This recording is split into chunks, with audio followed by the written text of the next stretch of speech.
All right, so welcome to the February workshop for Autism Empowerment's Neurodivergent Creators Collective. Thank you all so much for being here. We are incredibly fortunate and grateful to have as our presenter today, Edward Martin III of Hellbender Media. And I think the word that comes to mind when I think of Edward is prolific. Because if you go and look at the Hellbender Media website, I think you will see what I mean. He has many, many credits across many creative fields and genres. And so we are very excited to hear from him today. And yeah, so without further ado, Edward Martin III, take it away, Edward. Thank you so much. Um, so just double checking. I assume my audio is working. My microphone is doing its thing. Um, so just a quick kind of level setting. If you've got questions, pop them in the chat. Ryan will interrupt me. I'll need to be interrupted. I won't always glance at the chat window. I've got my presentation, and then that presentation, by the way, will be available to anyone who wants to download it from the website, and the recording as well. Right, John had mentioned that. Okay, so hi everyone. Welcome to a little low-budget filmmaking. It's my hope that by the time you reach the end of this and we field a few questions, talk a little shop, you'll feel much better about trying to make a movie on your own. In fact, if I may assign any sort of homework, it's this. Please make a movie. Maybe a short movie, a long movie, even if you only do it on your phone, it does not matter. By the way, Ryan, oh, sorry, Ryan will be my presentation buddy, right. I mentioned that before. So if you pick up something here, awesome. Feel free to use it, learn from it, and make something. Just that's like the closest thing to homework. I mean, we're grown-ups. We're trying to, nothing here is rote, right? Okay.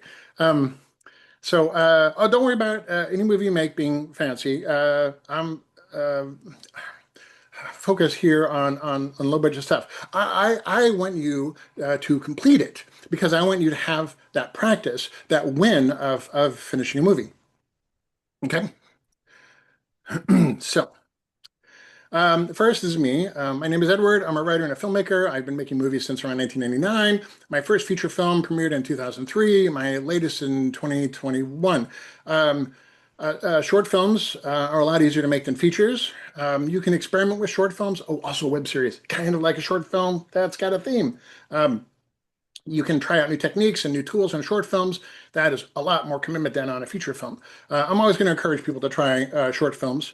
A lot of what I'm talking about here generally applies to short films, but it is also useful on longer projects. For me, what happens is I get some sort of crazy idea and I light into it and I just plow right through it like a bull. And this is how I ended up making, for example, a couple of comedy web series with more than 100 episodes between them. I think I have like 7 web series out there. So it's maybe like 300 episodes all total. And we tended to film those very, very, very quickly and just plow through and filmed everything in a couple of days, depending on the series. And then we edited it all out into separate episodes later. That kind of energy is a little bit different than the energy you use for making a feature film. Feature film has a lot more logistics to it. But it can be done, right? And so that said, even though that's sort of my modus operandi, I've somehow managed to make 4 feature films so far. So, it's got to be possible, right? For those of you who are interested in a little more of a hands-on experience, we run a workshop, a filmmaking workshop, and we hold them at various conferences and conventions. Our next one coming up will be over Easter weekend at NorwestCon, which is a sort of sci-fi, fantasy, literary convention up in Seattle. We're not the main thrust of the convention. It's all about the sci-fi and the fantasy and so forth. But we're one of the events. So it's a lot of people show up, and the nice thing about things like that is like people already have really cool costumes or fun genre ideas. We have a great time with that. So I would say, if you're interested, check out norwestcon.org. If it looks like, hey, I kind of feel like I could connect with this group, you can go. And while you're there, you can make a movie with us because we make a movie every time at these workshops. Okay, going to jump into tools. So one of the things I encounter very commonly is that people thinking, oh man, if I don't have the best fancy whatchamacallit, like I can't do things. I gotta have the best camera, gotta have the best microphone, gotta have the best. Oh no, my doodad is wrong. It's like, no. That is so not the case. So not the case. And it's not just a case of you don't need the best or the greatest. It's you figure out what you have or we can get a hold of, and then you create a project maybe that works with that. Gwen alluded to this in another message string somewhere else. Once I wanted to make an adaptation of Lord of the Rings, but I did not have that kind of budget. So we made an entire adaptation using donuts as puppets, right? And so we did it sort of old-timey style, where you'd have piano playing, and then a scene card would come up, whereupon the hobbits go to Rivendell, and then we had the puppets, the donuts puppeted around. You work with your limitations. But those are really weird and experimental films at times. So cameras first is like the thing that always like jangs at people. Camera technology has changed tremendously in the past decade or two, and there are some things I want you to think about as far as cameras. First, unless you already have a film camera or access to a film lab and experience with film, you're going to be shooting on digital. A lot of film folks, some of them can get kind of snooty, like oh, I'm shooting on film, but what we're going to do is like, oh, ignore that.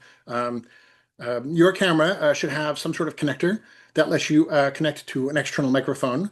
I'm actually using an external microphone right now, just like putting my money where my mouth is, because built-in microphones, they're terrible.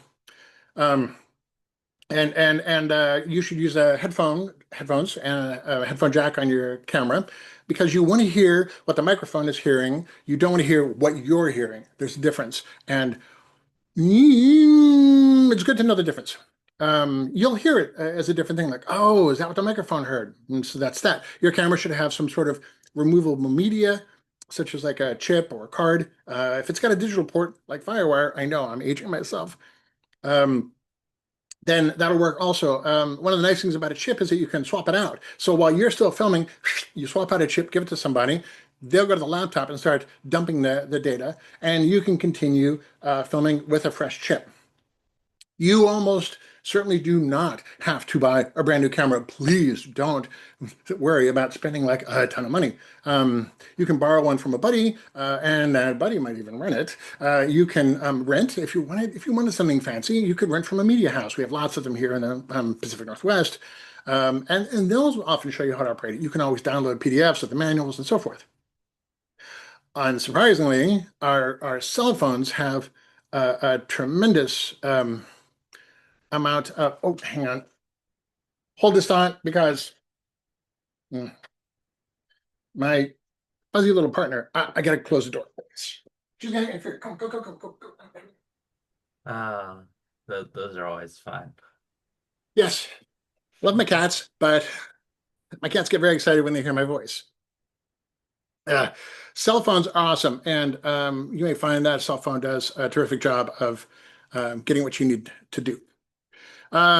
Speaking of cell phones, I gotta offer a shout out to those. They have some amazing capabilities, which means that your gear cost can be considerably less if you're okay with the considerations. I have the setup pictured above. I have a specialty case and lenses that cost me like about 150 bucks. A powered gimbal that cost me about 25. I found that on Craigslist. And a wired lavalier mic that cost me about 15. One of the interesting limitations of cell phone video is that you don't quite have the control over depth of field that you do with a big fancy camera. That said, it might still work fine for everything you want to do. And also, there are apps that help you tune in things such as aperture and shutter speed. Speaking of which, aperture, shutter speed, and so forth, they're good things to understand. Not mission critical, but they're good. Like I mentioned above, they help you fine tune your look. Cell phones are notorious for having deep depths of field, meaning that a cell phone tries to get everything in focus, right? The close-up stuff and the background stuff, everything is in focus. For a cell phone, awesome. For a filmmaker, sometimes you want to control that yourself.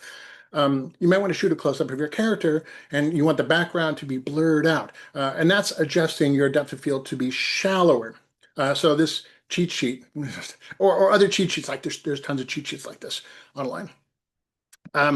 uh, your cell phone has a digital way of simulating this stuff, and it usually works pretty nice. If you've ever opened up a 35 millimeter camera and played around with the shutter and settings and see what the aperture and the f-stop does, you'll completely understand what this chart's talking about. There are other charts. Please feel free to look up cheat sheets. Cheat sheet is a great phrase. Anywhere you want, you're going to find stuff. Okay. So I want to talk about sound. I can't stress this enough. Sound quality is absolutely mission critical. People can be super forgiving of wonky video, and they can even understand a story completely without video. I mean, that's what radio plays are, right? But they cannot ever forgive bad sound work. So officially, the way we handle this is you get a sound recorder, sound mixer on set, and that's what the guy on the left is. He's got that whole gear and a microphone, and he microphones everybody. He makes sure it's all recorded, and he just focuses on getting you the best sound. They're expensive, totally worth it, but at our level, we may end up finding ourselves like, yeah, I kind of gonna go sort of unofficial. I want to go a little bit cheaper. I can't afford however much that might be.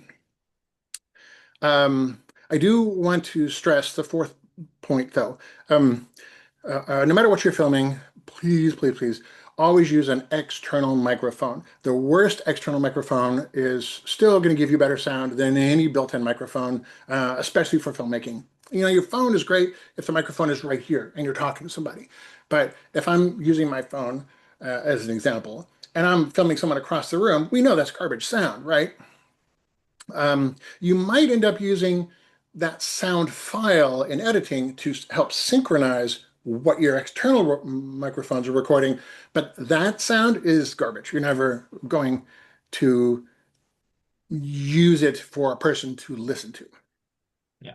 One question we have in chat is one asking, is there much of a difference in filming on an iPhone versus Android? Nope. Nope. Sorry, that's a short answer. Those are just operating systems. The sensors are sensors. Now different phones have different levels of sensors. So, you know, like, oh, what about the latest Android versus an iPhone 4 or an iPhone, where are they at now? 16? 16 versus an Android from 10 years ago. Obviously, there's going to be differences, but it's going to be down to the sensor and how it's handling it. There are some little details here and there with some phones, such as like some cameras, they like the phone bodies like this, and they actually have like a long lens in there with a mirror, so you can actually get a long lens shot. But that's kind of trivial, not true. So it is a bit of trivia in that sense, but it's not really what commonly used. For 99% of what we're going to do for super low budget stuff, once you've moved to a cell phone camera, if you're filming that, it doesn't matter.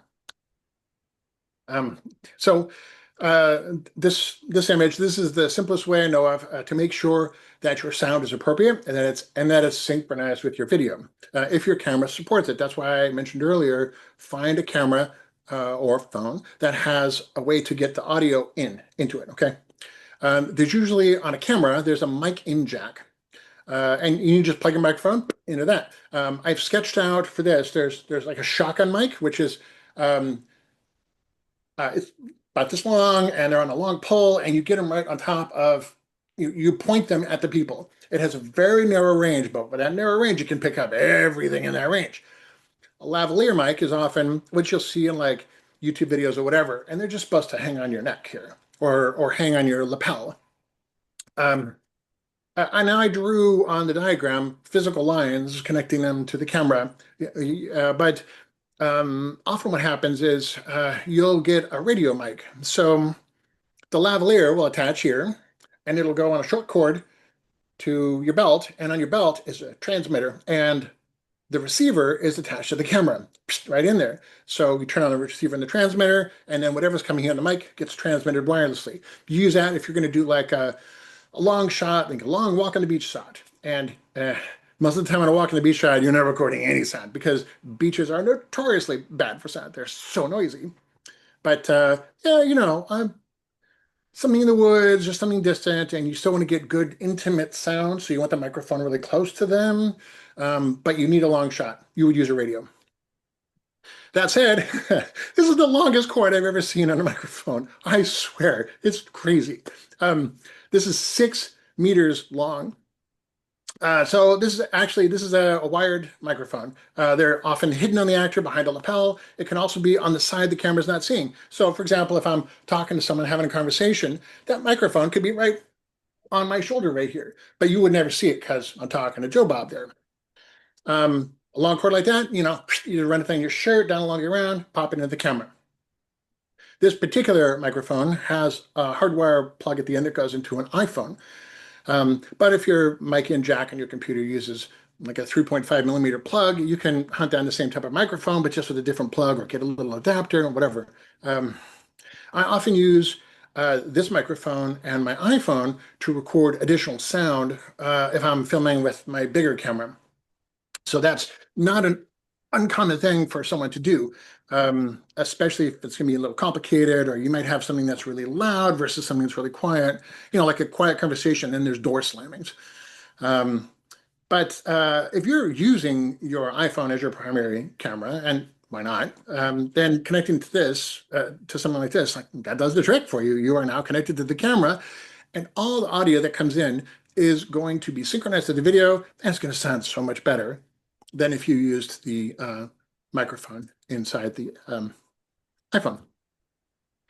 Here's a couple examples of USB charged wireless lavalier mics.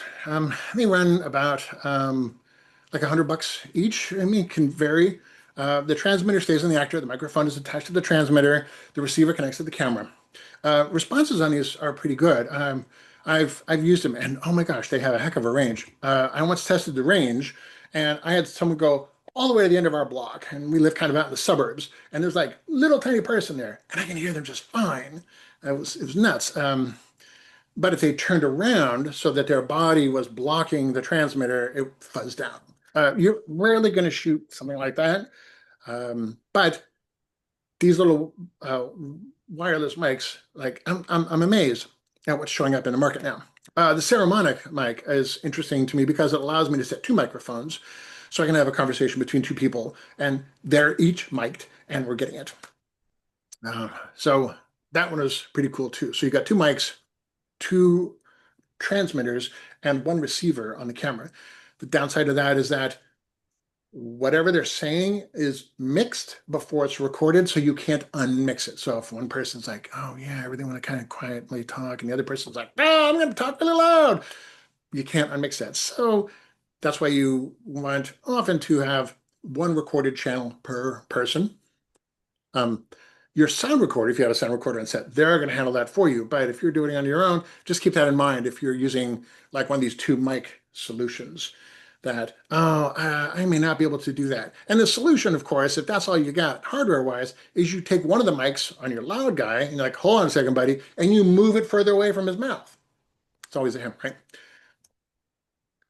If you can't sync sound, or if you think it's going to be too much of a hassle, please don't let that trip you up. Like I mentioned before, you're working with limitations sometimes. That's okay. There's a lot of projects you can make where sound sync is not critical. The best example would be music videos. I made a couple of short films that only had an external music track. The advantage to this is that the music has already been produced. So you don't have to do any mastering, you don't have to do any mixing. It's already been done by a very competent audio engineer. They know more than you do, at least to me. So that's all fine. I mean, you want to get permission, right? Don't make a music video of music you don't have permission to make a music video of. But I know of a couple of musicians, and so I asked permission, like, hey, can I do a video to this or a video to that? And I'm like, yeah, go for it. You might also decide to make a movie that uses just a voiceover track. Think of like a documentary or a movie where a character is narrating something. This clip, not clip really, but this still is from a short film I made that's just a series of images of a ghost town. And I wrote a story that went over it, and then I recorded it all in the audio in a separate location, and recorded it all in Esperanto, and then put English subtitles in there. So I recorded it completely separate from what I was filming. And if you think of like animation, right? Animation is that's every single time. Like you're never recording sync sound because it's animation. So don't worry if you can't sync sound. There's projects you can work on. So tripods and kind of in general the concept of stability. I've used a lot of things to keep a camera stable. You can use a proper heavy tripod. That's like the Manfrotto thing there. Those come in a few $100, and you need to also buy a ball head for it. On the cheaper side, I've sometimes used secondhand still camera tripods. I can get them at like thrift stores for $5. The point in using a tripod is to keep the camera steady. A good steady shot is gold. You can make a conscious decision later if you want a shot that's sort of handheld or a little shaky. But please make that a conscious shot. Don't make it because like we don't want to bother putting it on the sticks. Always be ready to stabilize your camera. Your editor will never tell you, I really wish that you had just wiggle the camera a lot. It will never tell you that. And if you're editing, you will never say that. You're like, mostly it'll be like, oh God, I wish I'd put that camera on a tripod or anything, whatever. Here's a couple other alternatives for tripods. Some selfie sticks, I know selfie sticks, right? Who knew? They come with these little legs and a little Bluetooth remote control. And like, that's awesome. And like that one, you can plug stuff into. You have a light. I mean, you're not going to use the light. That's there, because that's for selfie stuff. But you can stabilize your camera. Boom. And it works for like a cell phone. Sorry, especially like little cameras like a GoPro. Um, the thing on the right is weird. Okay, and I have these. Right? So I've used this thing. It's a tripod that has a really long head and then a gooseneck. So you can give yourself a Dutch angle, and then I like this Dutch angle. Lock it.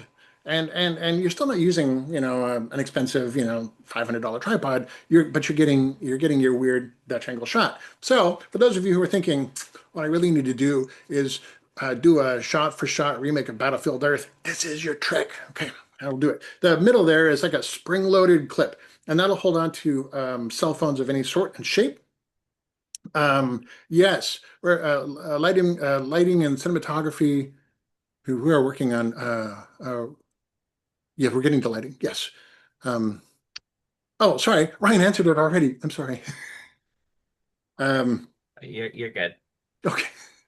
Um, but you can also get these little stability things that will work with like iPads, bigger things too. I've used them. Heck, I've even stabilized cameras on stacks of books and used popsicle sticks to keep the camera where I wanted it to frame. Okay. Uh, just steady that camera first. Okay, all that said, if you want to move your camera for a dramatic shot, by all means, please do so. May I recommend getting a hold of a device like this? This is a gimbal. It uses motors and sensors to constantly stabilize the small movements of your camera while letting you move around and swoop in and out of things. The gimbal this particular gimbal runs about $100, but I found it on Craigslist for like 25. After I attach an external lens to my cell phone, I have little counterbalances to sort of balance it out. But oh my gosh, the effect is super smooth. This one is for a cell phone. If you're using a heavier camera, that's fine. But you need a different gimbal. The key with the gimbal is that all those motors have to work very quickly and very silently, so they have a weight limit. So you need an appropriate gimbal for whatever camera you're using. So lights, yes. And all this is context, right? Well, we did some sound and tons and tons of questions. I know. Yeah. So there's lots of different lights that you can use, and this is all stuff from a low budget perspective. When you get into higher budgets, you're likely to have a person or even a team that has an entire truck full of lighting gear, and they'll handle it. But for now, let's look at the cheap stuff, or the stuff that is low budget. I call these fancy movie lights. But basically, I'm just talking about our lights that are the correct color temperature and brightness for video and film. These are a little bit pricey. The low LTP light in the picture, with a good stand and those black flaps, which are called barn doors, that runs about $1,000. And oh my God, and they get hot, super hot. So whoever's working your lights, you need gloves. Okay, so make sure anyone who's working with lights gets gloves. But the results are very precise with these kind of movie lights. I've used, in fact, a DP light to light up trees that are like a quarter mile away at the other end of a farm. so that our characters at night, you can get the context because you see these trees back there. I've also taken that same DP light and I've cast it along the length of a road. It takes a little bit of adjusting. You figure out where you're going to put it, and it lights up the whole road, like a block and a half down. Your neighbors will often come by and ask, "What are you doing?" But they'll figure it out. LED lights are pretty new. I like them. They're much lighter. They're less expensive than movie lights. You can often tune their color temperature as needed, and they stay relatively cooler. This makes them great for medium to close-up shots, but I'm not yet confident you can use these for like this really long, powerful, strong lighting like that previous incandescent light that I showed you. I have used work lamps before. You cannot change their color temperature, and you can rarely change their intensity. Usually, it's just have like two settings, like super bright or sun surface. They're very broad open light, which is great for construction, but problematic if you want to make shapes with your lights or if you need barn doors on them. Take the grid off because those cast shadows, and be aware that, like any other big lights, they're going to get super hot. So for lights like this, like a work light, that's just sort of just a splashing light everywhere. What we've used these kind of lights for is like casting it on a wall and then using the reflected light to fill. Um, it's it's sort of a weird way to make a what's called a softbox, because a softbox is a light that's got a great big diffuser, and you kind of bring it in close, and it sort of gently fills with light. But if you don't have a softbox, you can take a light and bounce it off a wall or a ceiling, and you can get that. And you'll see this if you've ever been in a dark room and you turn on your cell phone light or a flashlight. You can point it at the thing like Mulder and Scully do, or you point it at the ceiling, and everything is lit up because you're getting just a soft reflection. That's how lights work. We Uh, I'm gonna interrupt you. We have one question. mhm. Someone's asking, is there a lighting, color, temperature, or range that is ideal for Mm. movies? Oh my gosh. So that is a really, okay, that is a very cool question. So um, most of us are used to incandescent lights. Like I've got incandescent lights here. There are certain color. They're not all just white lights. And when you bought lights, you've seen like yellow light, white lights, and it's usually like a color temperature range. Um, if you brought a movie light into this room and turned it on for the first 30 seconds, you'd be like, wow, my eyes are dying. And then after about 30, 40 seconds, you're used to it and you do your thing. Then I turn off that movie light and you're like, whoa, this room is so dim. How can you work in this room? Um, that's the difference between movie lighting and just like normal working lighting. Our eyes are amazing and our eyes can adjust and adapt. Um, so color temperature is literally the sort of the temper is color temperature, but it's the shade of light.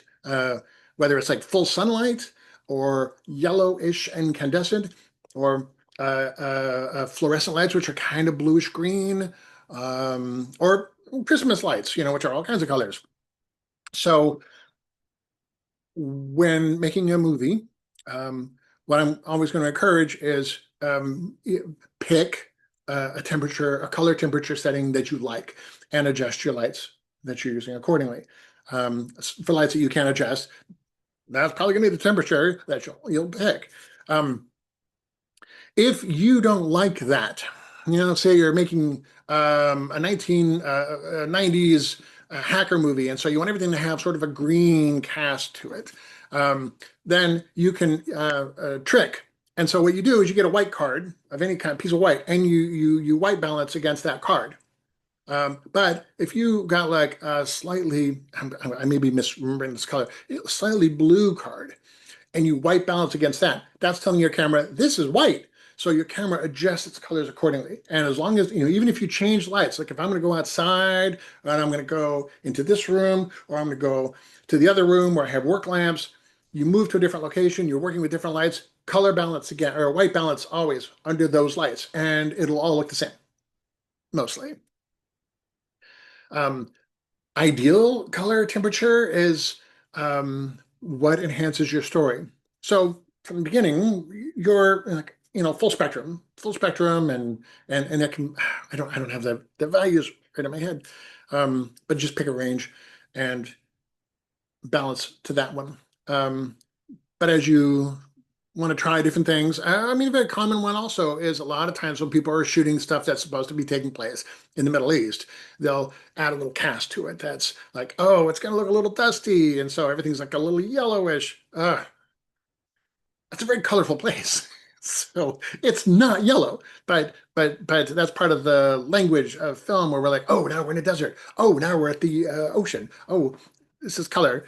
So um, just be consistent. So the answer to the question, like, is there one? Like, no, there probably is. Officially, I just don't have that answer in my head. But whatever you're doing, just be consistent across your thing.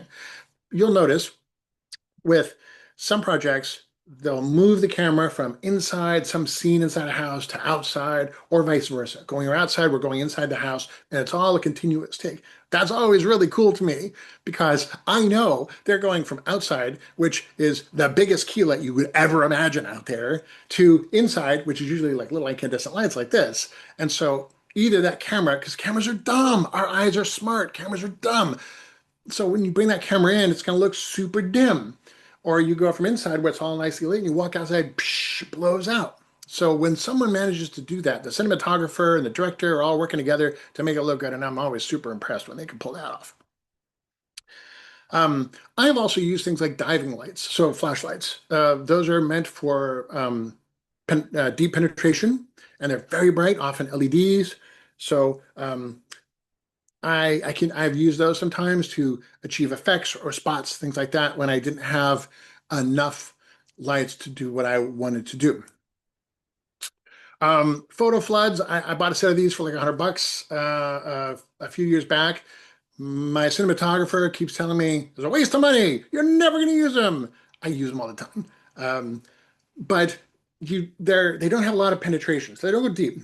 So what I use the photo floods for is I put spots on walls or spots on ceilings or illuminating parts like, hey, that corner of the room is kind of dark. Let's put a photo flood and kind of, under the table so no one can see it and kind of shine it up. If you want to see a great example of how this kind of indirect lighting and illumination is used, watch any of the old episodes of Star Trek because that all those sets are gray, and they were made gray. And then the Desilu came in and said, "You got no color in here. Make this colorful." So the cinematographer, because everything's painted gray, used colored lights, and so you'll see these spots and weird shapes of colored lights everywhere, and it's all done with lights like like photo floods or whatever. Just like pop a spotlight over there, make a little orange light poke over there, have a little green light poke over there, and so you're running through the corridors of the Enterprise, and it's suddenly like, wow, it's almost like a circus. It's all gray. This is all done with lights. So photo floods can be useful, but um, they have their limitations because they can't penetrate too far. As far as house lights, as a rule, avoid them. They're hardly ever strong enough to register. They always have some weird color temperature. Okay. So avoid them in general. But any port in a storm, right? So if you have to film something and you're absolutely knackered. You're like, I got nothing. All I have is this one halogen light in my wife's office. Fine, fine. Drag it in here, set it up as best you can, white balance with your camera, and just roll with that. The photo floodlights, the set that I got, which is similar to that other set that I showed, it's like about $100. Um, I've got $100 worth of use out of them, but I know my limitations with those, so I don't try to do great big things. Um, but you can get, so what I learned afterwards is that you can find lights like that sometimes if you lurk around thrift stores. And I found other photo floods and other old film lights at thrift stores for like $5.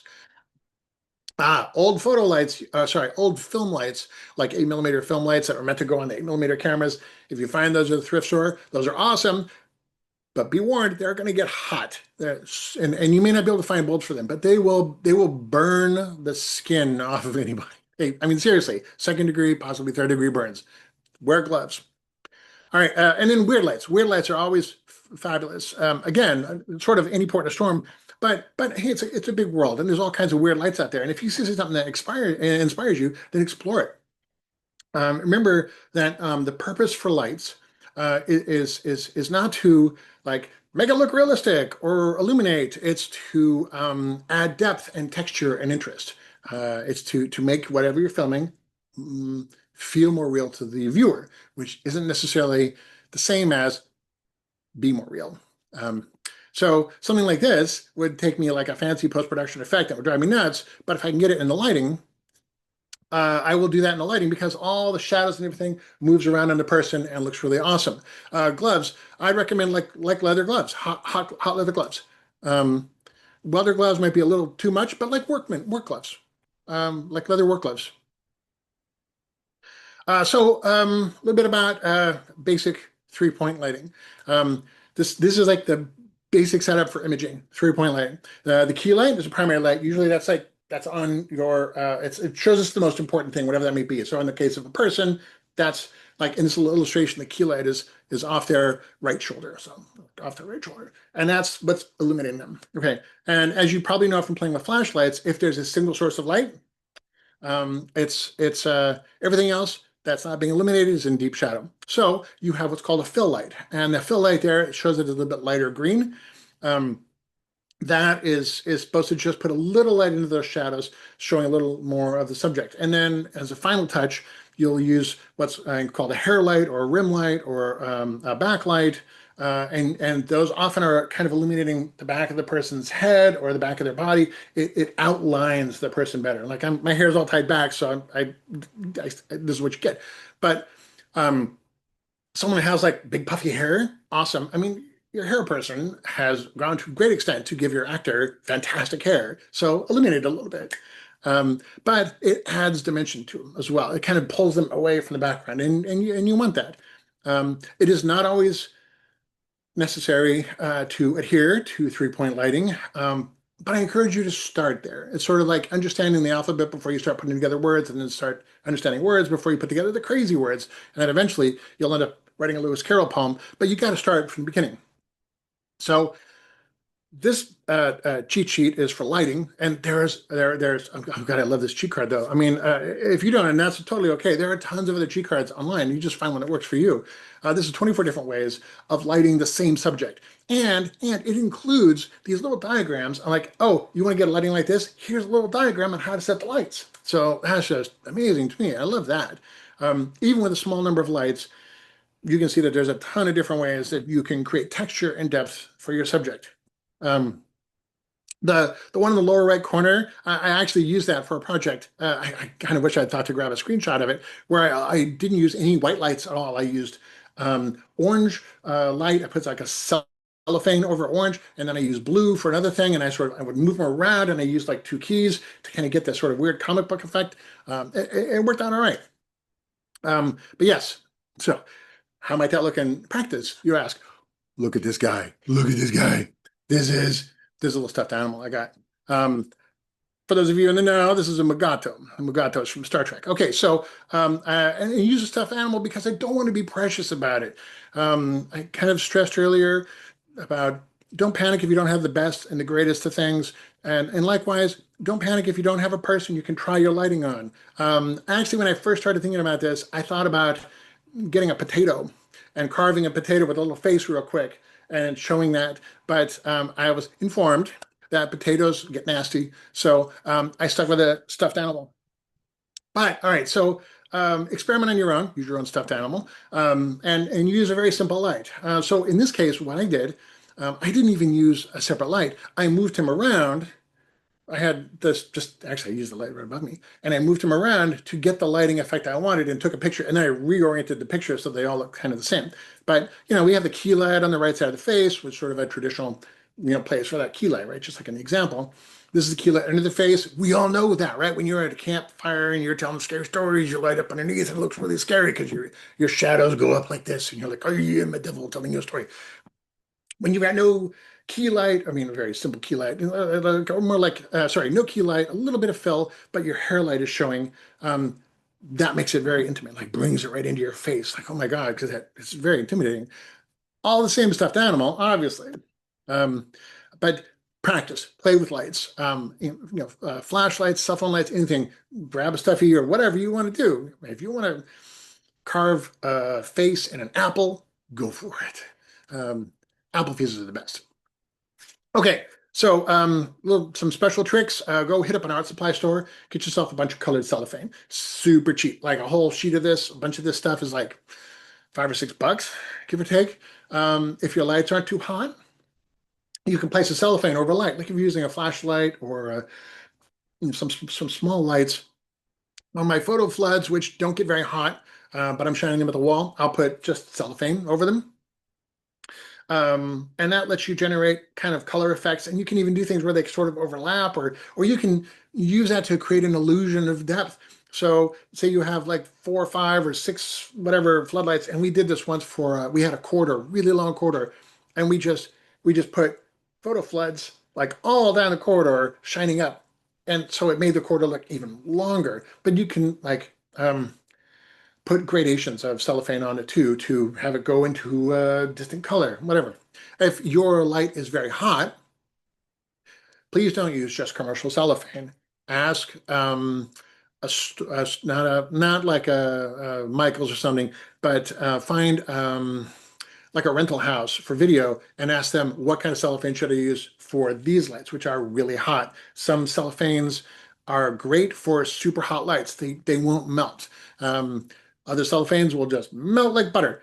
And I learned the hard way that some of these lighting cellophanes will melt if you get them wet.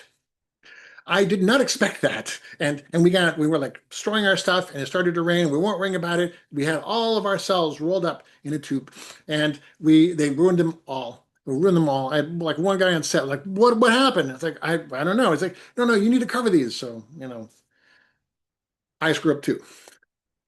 So I had to buy a whole bunch of new cells. Um, this lighting effect is using a cucullorus, and we usually call them cookies. It's a solid object made of foam core, metal, whatever, and you have cut the shapes out of it, and then the light is cast through the shapes to convey a setting or a texture. On the left, my idea, now this is in a room that had no windows. It was just a bare black basement, but I wanted to convey sunlight streaming from a distant window kind of across these sheets of paper. So I built a cookie out of some foam core I got from the dollar store. Just cut some rectangles, and then I cast light. I had the color temperature set for yellow, and so it looked like a bit of yellow light, sunlight coming through. I mean, I think it looks all right. It looks like sunlight coming in. On the right, that particular cookie is used. That wasn't one of mine, but my sense of that is, oh, they wanted to use that because they're taking a photograph of water in a bowl. And so that's lensed. And when you lens stuff just against a blank wall, you don't really notice the differences. But when you're lensing a texture like that cookie, you totally notice the lensing effect as it's going through the water. So I'm suspecting that's what they were doing that. Um, so front and rear projection is a little bit less lighting and a little bit more effect, a lighting effect, but it still can be useful.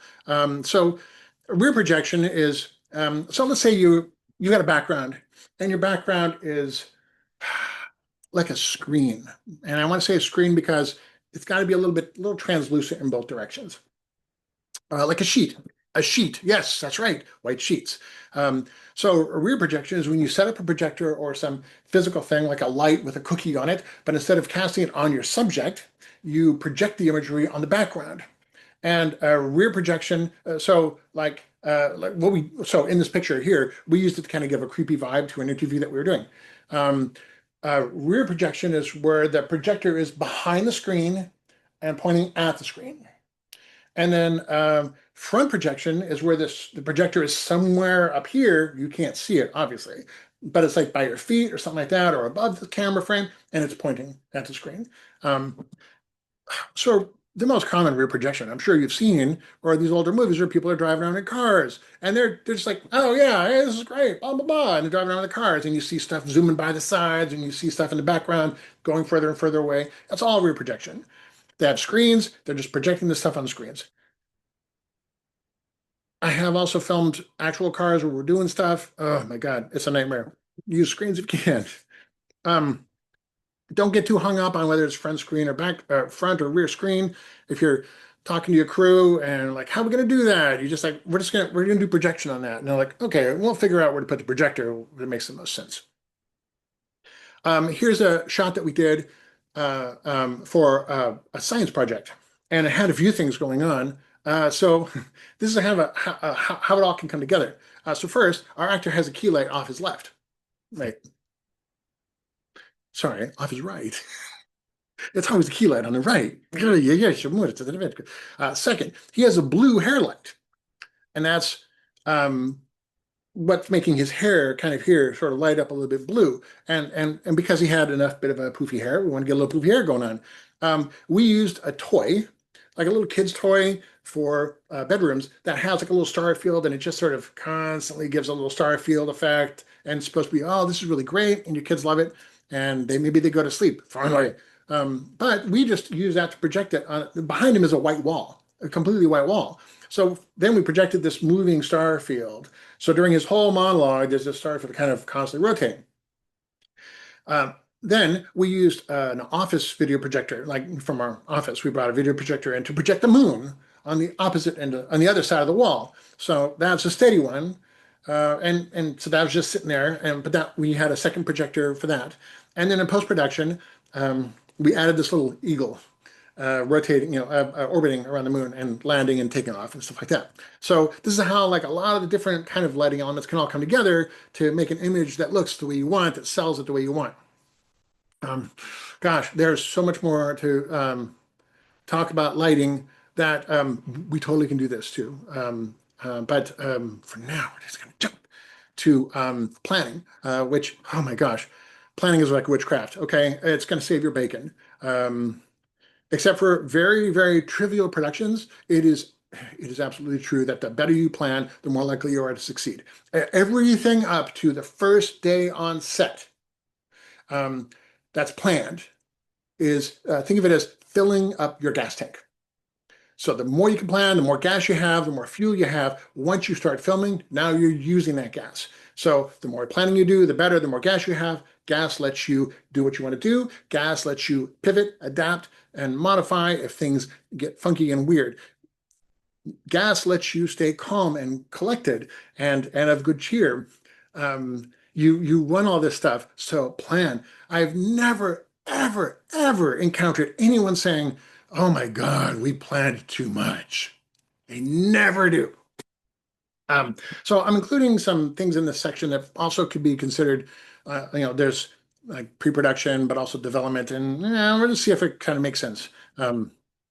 So always start with a script or at least a story. Without it, you're not getting too far. Okay, so I want to get one thing out of the way though. At a low budget level like this, again, just like with film, don't worry about tools. I've written scripts using a ton of different tools, including Word, Notepad, Write, Scrivener, Caltech's Movie Magic Screenwriter, Final Draft, and probably some other things too. There are screenwriting guides out there that are very useful if you want help with your formatting. Formatting becomes more important the more people who are looking at it. But again, don't be super precious about some of that stuff. Just, there's some basic guidelines. But if someone's saying like, hey, there's 1/8 of a difference in margin between yours and a proper format, that person's not going to be really helpful.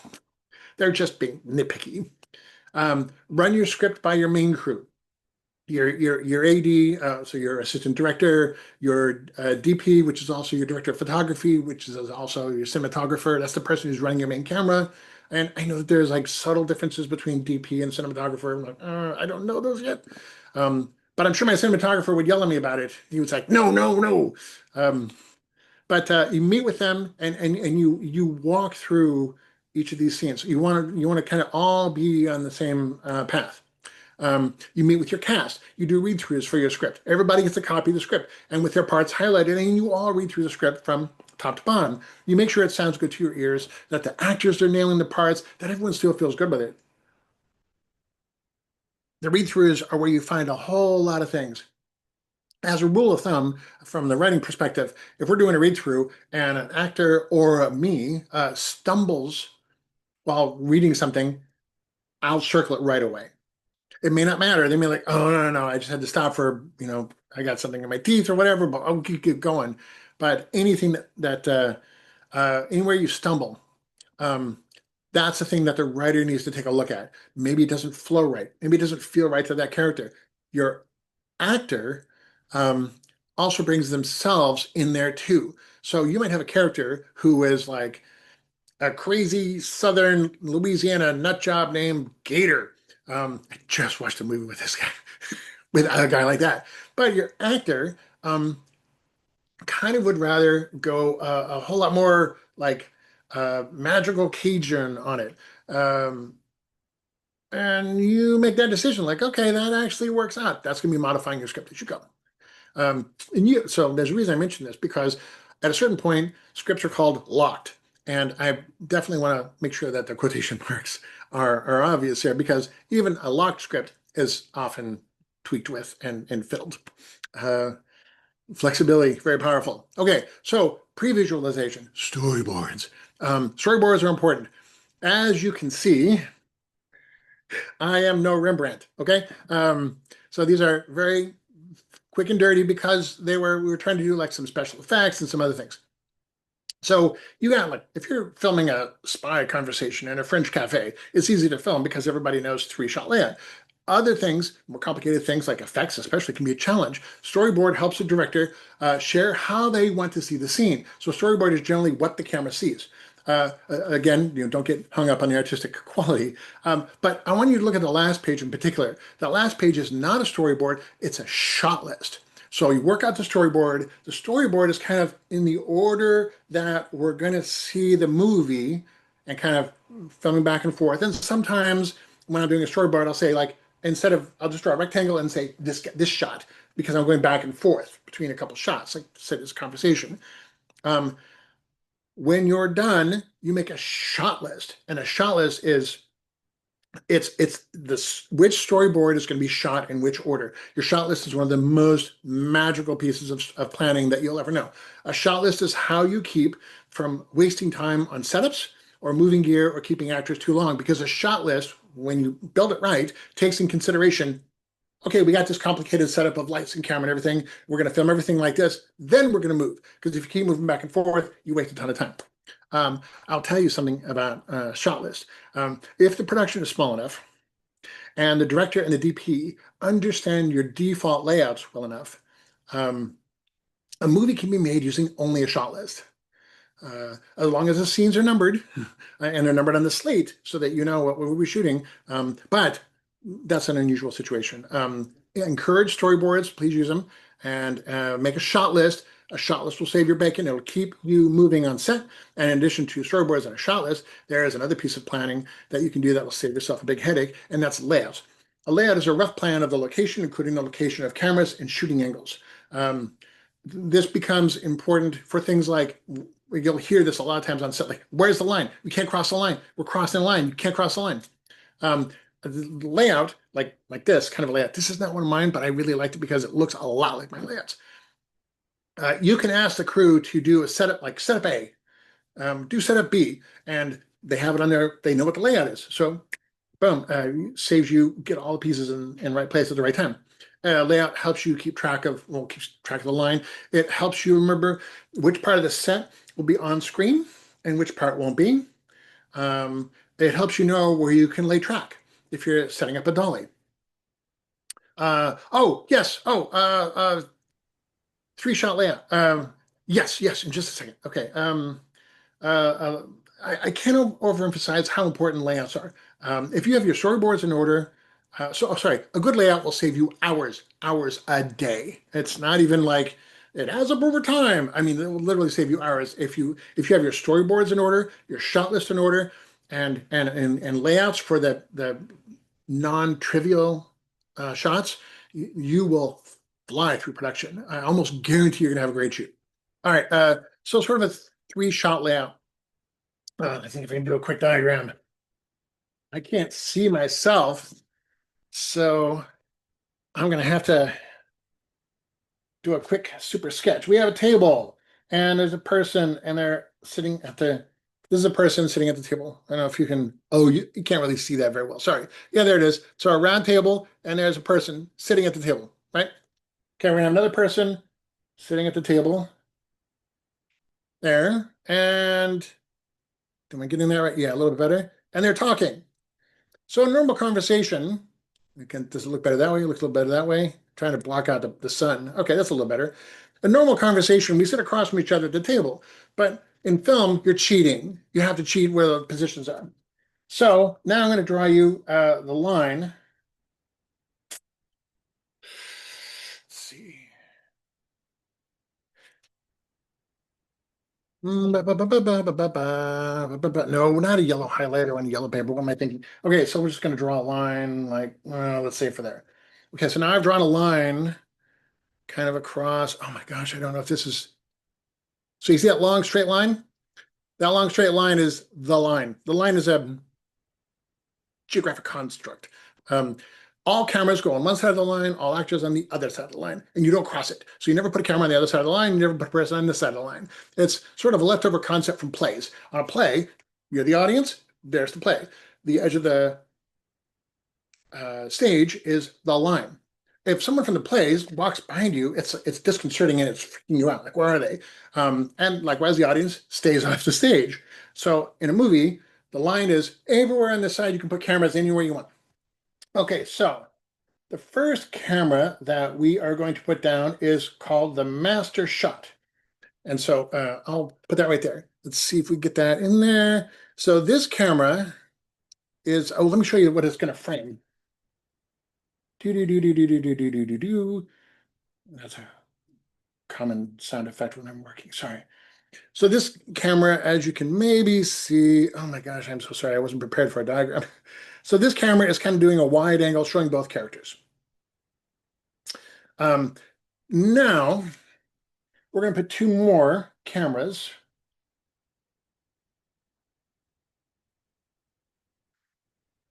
By each of our characters. Oh, I'm drawing these terrible. Please, well, like you've already seen, I'm no Rembrandt, right? So one camera and the other camera. Okay, these are crazy lines. Make the cameras black. That'll help a little bit.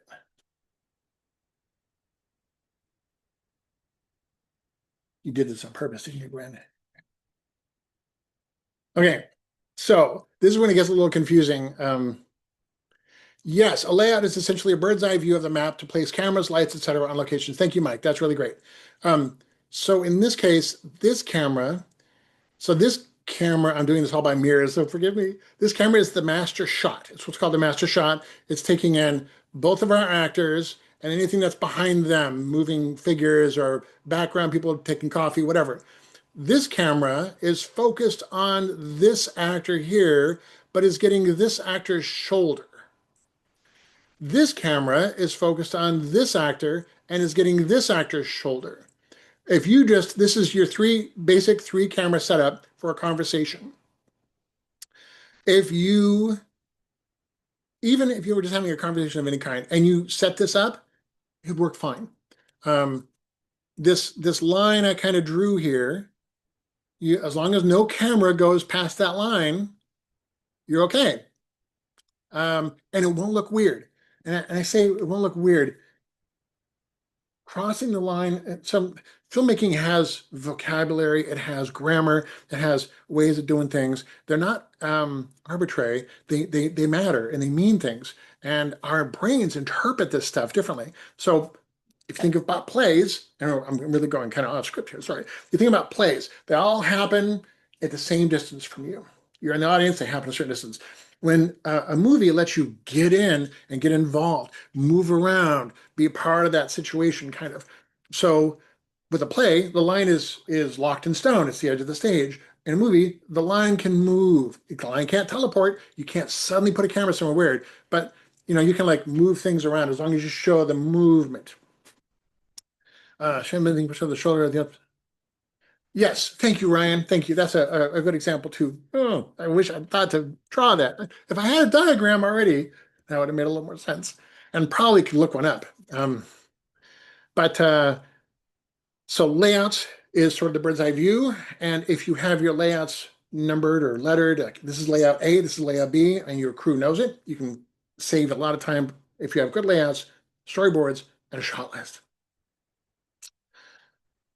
God, you just drew me all the way across that, didn't you, Clint? Okay. I mean, it's a great question. Don't get me wrong, but yeah. I want to talk a little bit about locations. part of pre-production.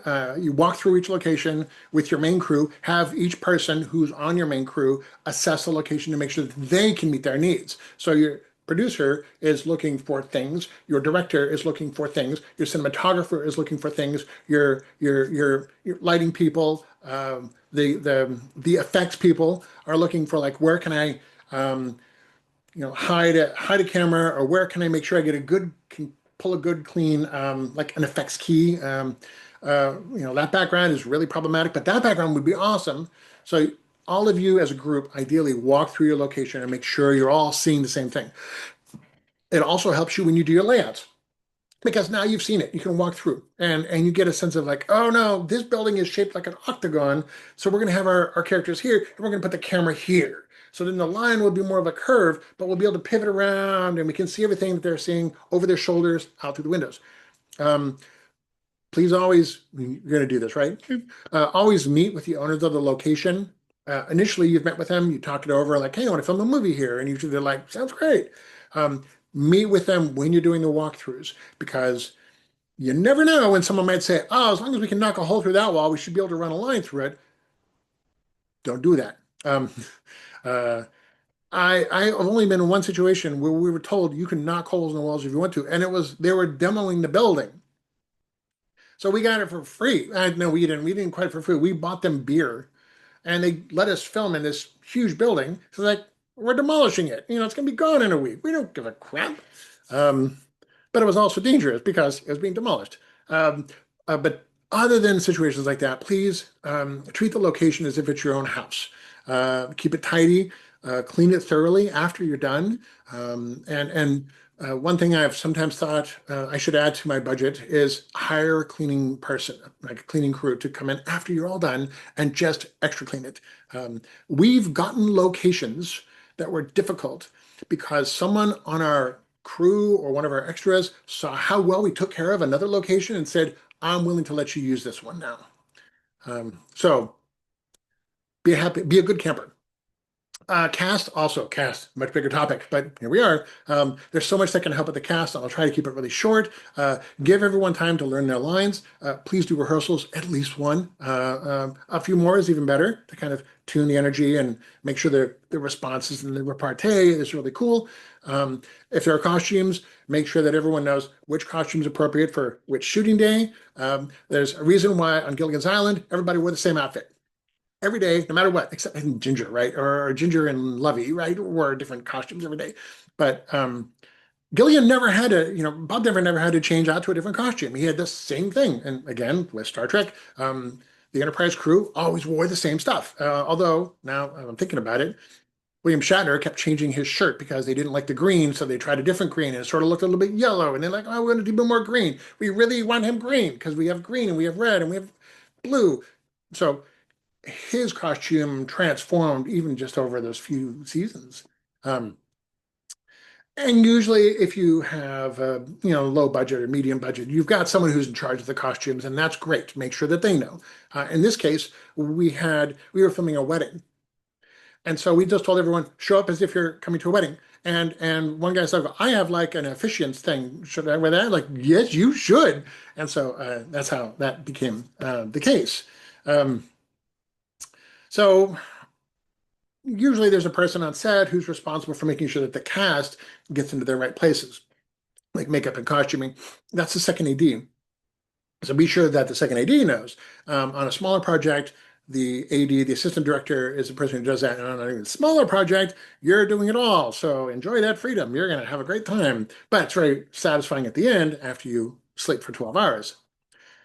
So speaking of crew too, your crew for project is going to be your best buddies, and you're going to be their best buddy. You get together, please meet, walk through things together, make sure that all the crew's aligned. This is a thing that I've noticed.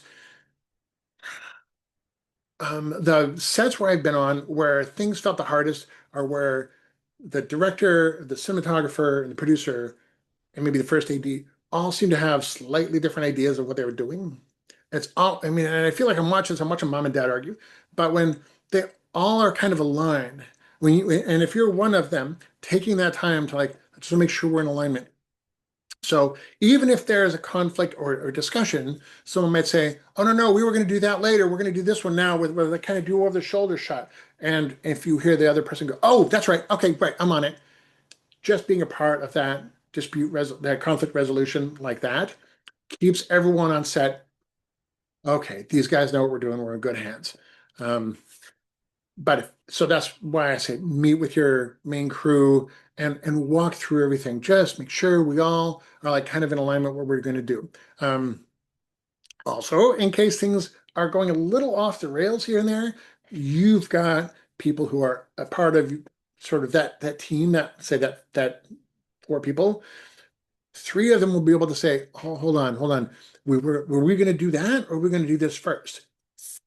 No, most of the time if you have a situation like that, one person has completely forgotten they were going to do this other thing. But having three trusted buddies come and say, "Hold on, we were going to do this thing first," can can help align them again, rather than it being some weird conflict between two people and other people are like, "I'm not getting into that." So alignment, connection, making sure you're all sort of going in that direction. It is totally okay to discuss things on set, but just remember that if you're discussing things on set, everyone there is part of the dispute resolution. So be quick, be cheerful, work it through. And B, once you're on set, the clock is ticking and money is being spent and money is going away. So resolve quickly, move on. Um, as a director, it can be easy to feel the need to insist on things because you're the director. And I've been guilty of this. I want to, in the spirit of Glasnost, I've been guilty of this at times. But please remember, you have that team for a reason. Your cinematographer, your first AD, your producer, they're your team for a reason. So even if you're feeling like, wow, you get to this point where like, you guys are all fighting against me, please try to remember we're all on the same team. And just give them some seconds, like, talk to me. You don't want to be the mayor from Jaws, okay? Food is super important, probably one of the most important aspects in production. Always remember to plan food, preferably good food. It doesn't have to be expensive. I know I show this like amazing catering spread, but it should be sincere. Even if it's just like a big pot of chicken soup and cornbread, just, if you can't make it fancy or like that, if you don't, want to, just keep it homey, keep it fun.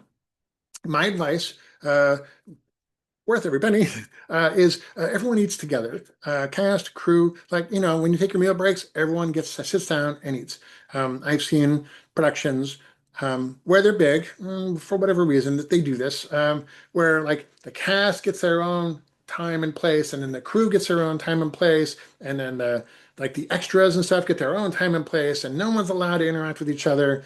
And if you want to do that, that's okay. And maybe if I'm working a project that's $10 million or $40 million, I would think about doing it differently. But I've gotten so much out of just sitting down with everybody else. We're all sitting down, we're all eating, we're all having soup, or we're all having burritos, or we're all, someone brings out a cake or whatever. It's just, I'm all big about connecting with everybody.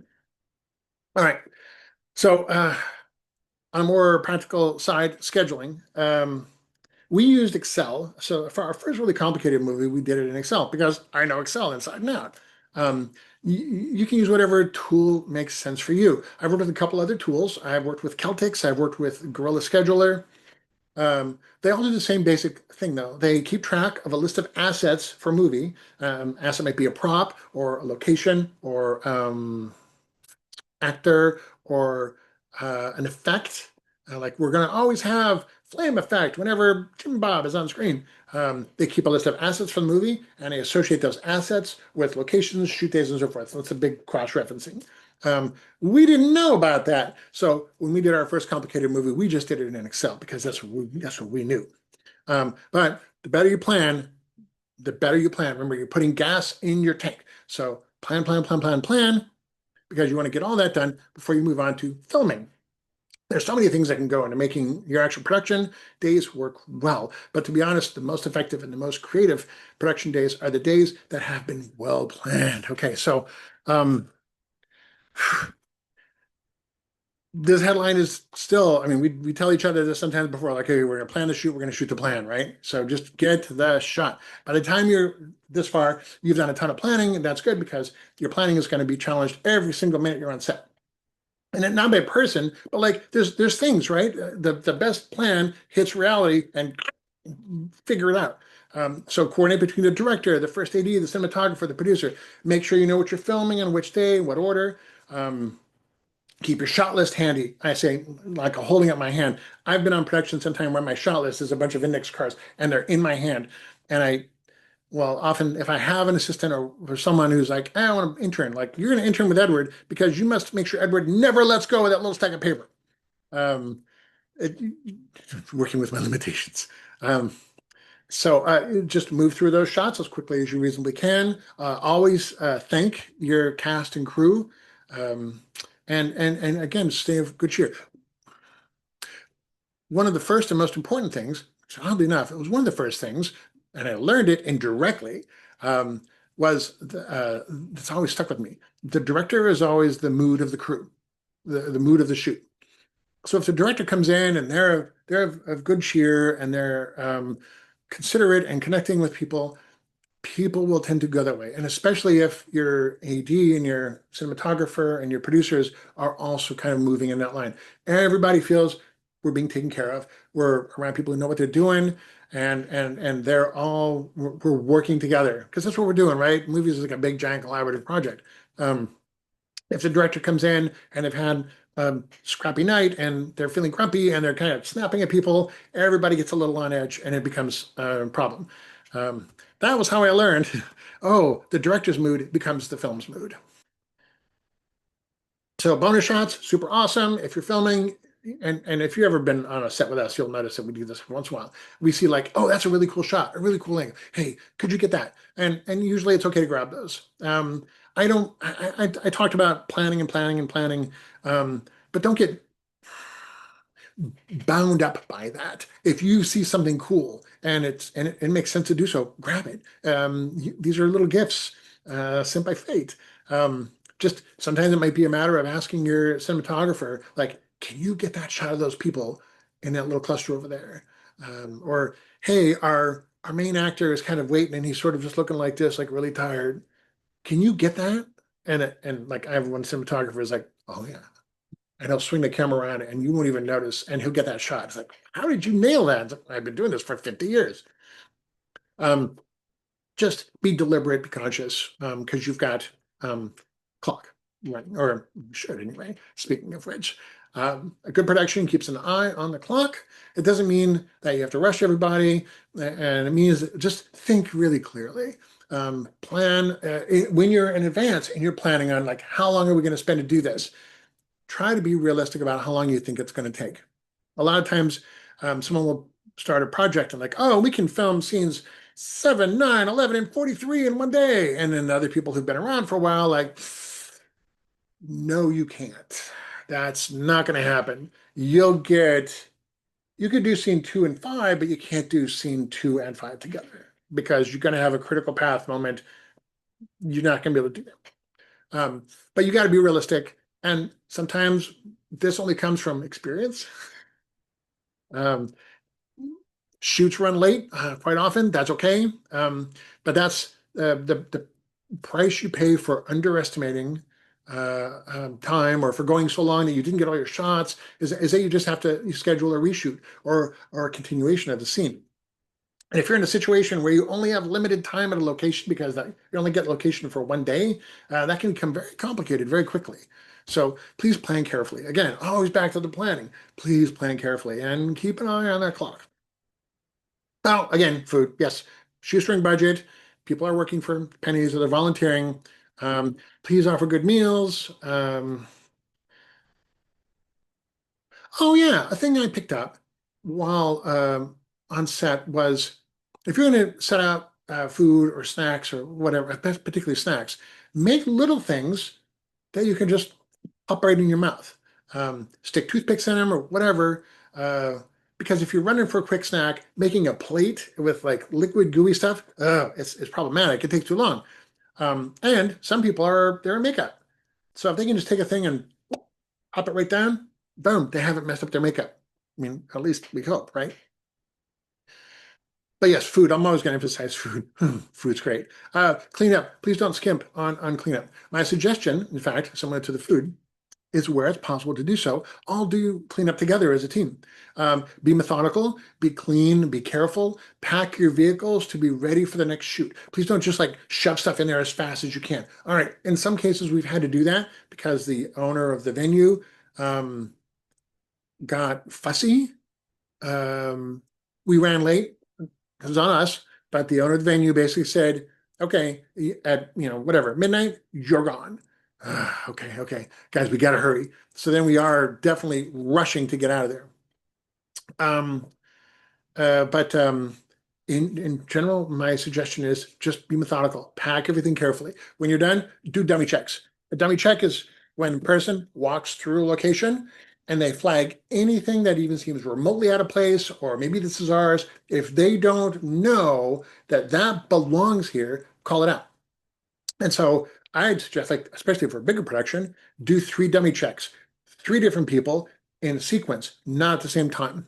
They'll almost always find something like, even something like a cell phone charger or a cell phone or someone's purse or whatever. Oh gosh, a couple questions.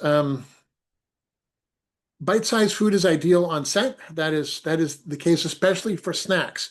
Now it's a little different for like a meal. It might be like a full meal is a little bit more complicated, and we're going to have to do a little makeup touch-up after that. That is okay. Type of food in particular would be good to bring to set. Snack foods or dinner foods can depend on how long. Um, uh, yes. Quinn gave a great answer. If you have a long shoot, a real meal. If you even have a short shoot, but you want to just make it a really good thing for your crew, you'll still plan a real meal. Like for really small things, sometimes I'll like, hey, we finished filming. You know what? Let's all go out to McMenamins. My treat. We'll go out and get something at McMenamins. Ends up being, it's a little pricey, but everyone's happy. And if we've all made a movie and we're happy, it's like, okay, that's been great. So after you filmed everything, and the post-production, that's the editing. To a certain frame of mind, editing is simple. You're assembling and trimming your clips to tell the story that you want to tell. On the other hand, editing well is an incredible art, and it depends on so many factors all working well together. Um, uh, Timing, cutting, sound, music, etc. To give you an example of like what really good editing can do, watch a 30-second commercial. They'll tell like a whole story in 30 seconds. I don't even know, do they still do 30-second commercials now? But they'll tell a whole story in 30 seconds, like a whole story, beginning, middle, and end. And it's just like magic. How did you do that? Well, they're really good at what they're doing, and they've edited it perfectly, like to the frame. So, but editing has also a tool consideration.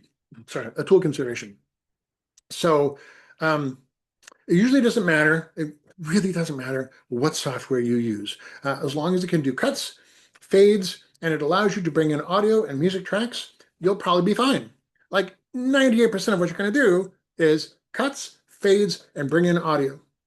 Audio, I mean, music or sound effects or something like that. For anything, we're going to make a movie where a couple of guys go out in the woods and they tell spooky stories and they come back and one of them is turned into a werewolf.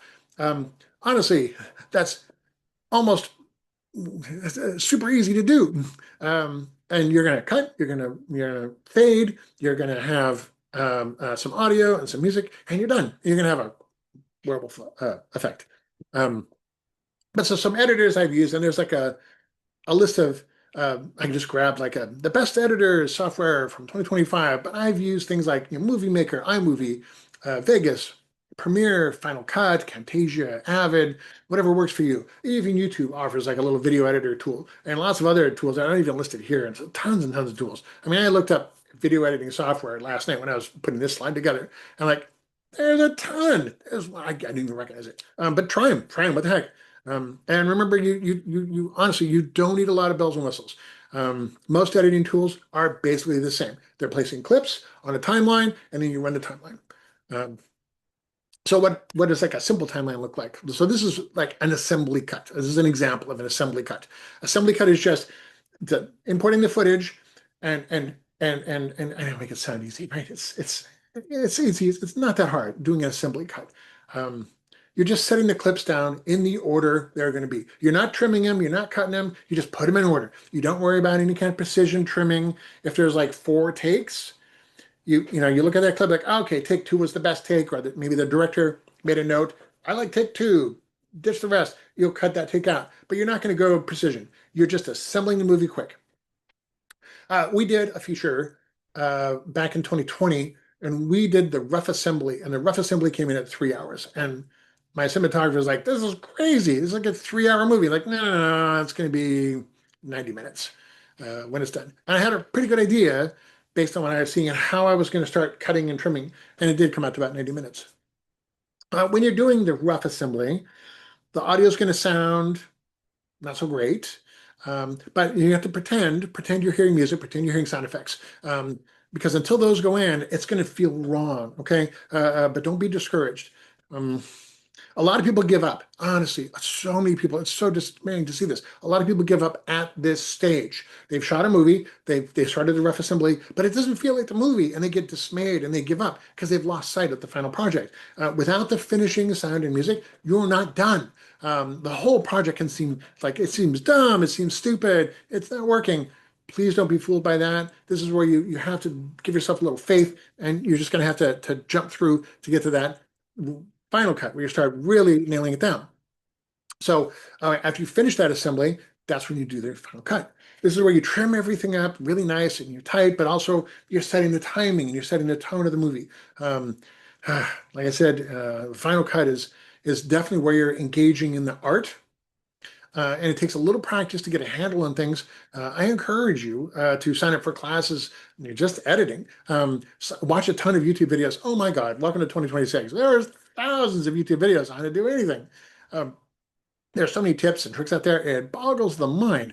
In the final cut, you're going to go from a single layer of cuts, like you saw earlier, just that single layer, to tons and tons, like a tower of clips. Like you're kind of seeing part of it here. Where, oh, this audio from this cut, but it fits better here, and you're moving stuff out there. You're overlapping, you're bringing all kinds of things together. You're grabbing cuts from here. You are building the movie that you want to see. So what you're seeing on the right, by the way, is like, okay, everything that's sort of blue and aqua, and also the little red thing too, and the purple stuff, that's video. And all the green below is audio. And that one vertical blue line, that's moving through the timeline. And at that particular moment where it slices through, the little picture on the left, that's what you're seeing in the edits. So we had this scene where we moved the camera through a whole line of these little teddy bears, but we kind of jiggled the camera a little bit. Because remember, keep the camera steady. I failed. So we had to steady the camera separately. So that's why it's red. That red says, I took this clip out and I steadied the camera. Now the video is in, but it's special video. It's been stabilized. But this gives you a sort of an example of how many little pieces are layered down and up and down that go into just that one clip. And there's like no special effects or anything tricky like that. So special effects, if you need them, this is where you're going to drop them in. And to be honest, sometimes you have to add effects in while you're working the final cut too. That's all right. It's very normal, especially if you pre-compose something. So because I'm calling them out as separate steps, they're not necessarily separate steps. Most special effects, by the way, they're really boring. You tweak a background, you erase a coffee cup, you do stupid stuff, or stuff that you probably should have noticed before. There's a really famous scene from Game of Thrones where someone left a coffee cup, right? And so fixing stuff like that is the vast majority of what you're doing in special effects. But that's just, plan and then keep your set clean. And a lot of these dumb special effects you don't have to do. But when you're doing really cool special effects like fire, this is where you would sort of add it once you have your cut. Sound design is where you're including sound effects like bangs and crunches. You're including footsteps, crowd noises, background sounds, cash registers, airport announcements, things like that. It also includes ambient sound. So you watch any episode of Star Trek: The Next Generation, they're on the ship. It is constantly filled with ambient sound. There's this constant throb of the warp drive just going, the core, it's brum, brum, brum. That's ambient sound, right?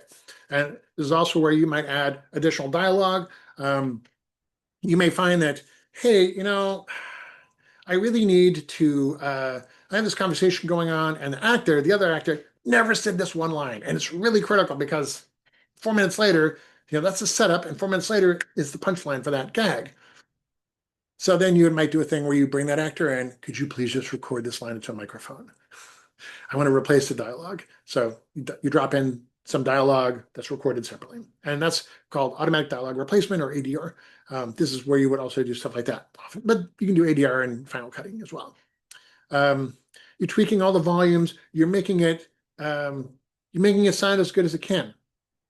And then music is usually the last thing. Again, at our level, right at our level, low budget filmmaking.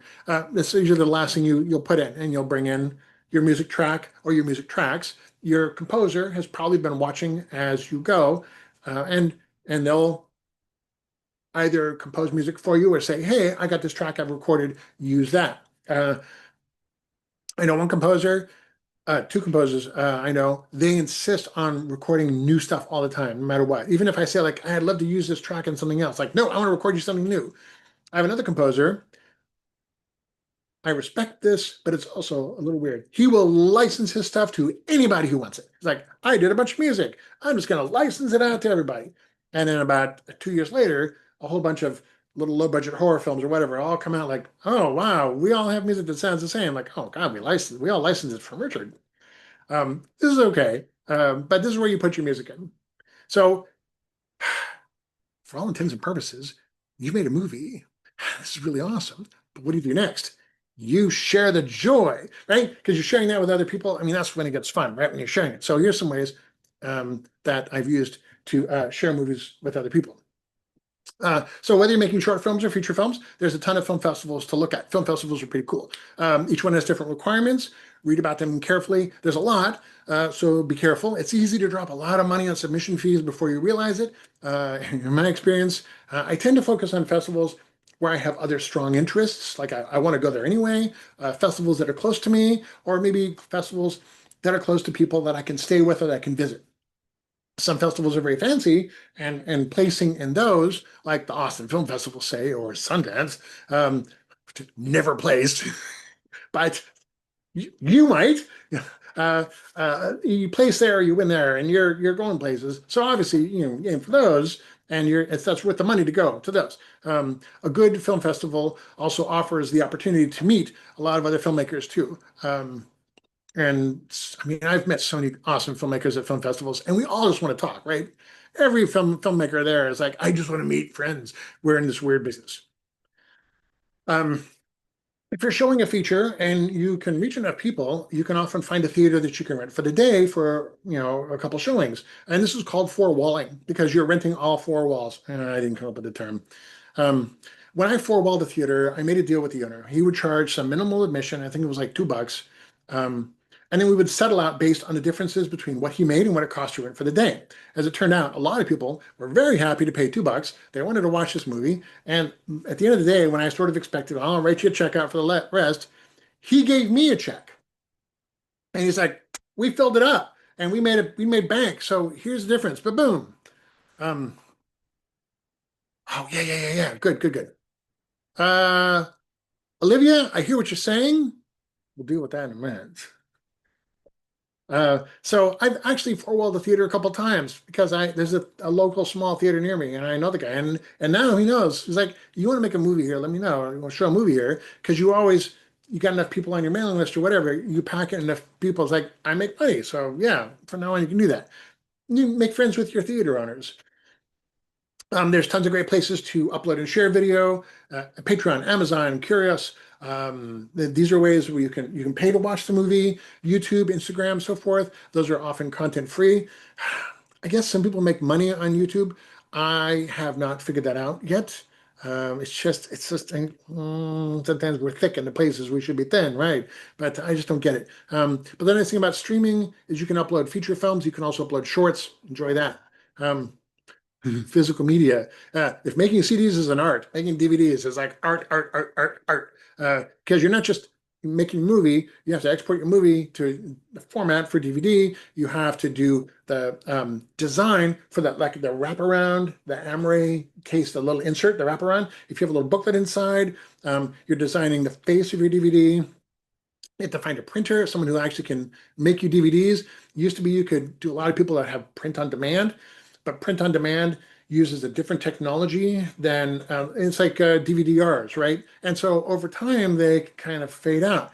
But you can have a proper DVD manufacturer make you DVDs, and it uses the actual foil. Those will last longer because it's the same process they use for commercial DVDs. But there's often a minimum buy-in, like 1,000. And oh man, I don't know about you, but the idea of trying to sell 1,000 DVDs is just, I don't know if I'm ready for that. Okay, questions. Oh my gosh. If there's any questions, we'll check in the chat window. And I know that Olivia had a question too. And you're also welcome to ask questions. Let's see. Let's see. So there's just any more questions about any of this stuff.